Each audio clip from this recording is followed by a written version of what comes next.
देवेंद्र भुयार यांचं वक्तव्य हे मुलींना वेदना देणार आहे। भुयार यांचं वक्तव्य चुकीचं आहे आणि आपण त्यांना दिलगिरी व्यक्त करण्यास सांगितलंय असं अजितदादा पवार म्हणाले। भुयार यांच्या महिलांबाबतच्या वादग्रस्त विधानानंतर अजितदादांनी त्यांना चांगलंच सुनावलंय।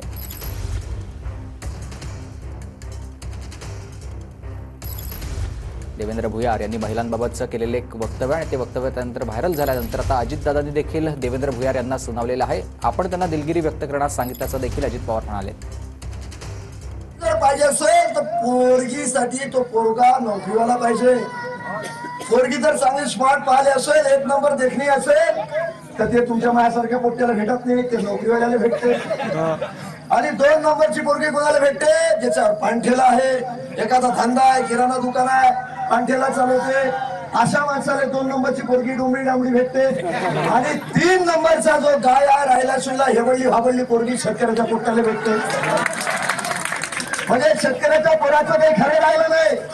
मध्ये येणार जन्माला येणार जे लेकरू आहे ते हेंबळ हांबळच निघत राहते। माय इल्लू पिल्लू त्याच्या पोटी बांधणाऱ्याचं पिल्लू। देवेंद्रनी केलेलं स्टेटमेंट अतिशय चुकीचं आहे। त्याला मी सांगितलं की तू दिलगिरी व्यक्त कर। माझ्याकडनं बोलण्याच्या ओघात अशा प्रकारचं वक्तव्य केलं ते अत्यंत चुकीचं होतं, मुलींना वेदना देणारं होतं, शेतकऱ्यांच्या बद्दल एक अपमान वाटणारं होतं। असं कालच रात्री मला कळालं मी त्याला सांगितलं, कारण तो 5 वर्ष माझा सहयोगी म्हणून त्याने माझ्याबरोबर काम केलेलं आहे। तो शेतकरी संघटनेतून निवडून आला होता, परंतु काम करत होता। मी त्याने सांगितलं, दादा मी करतो।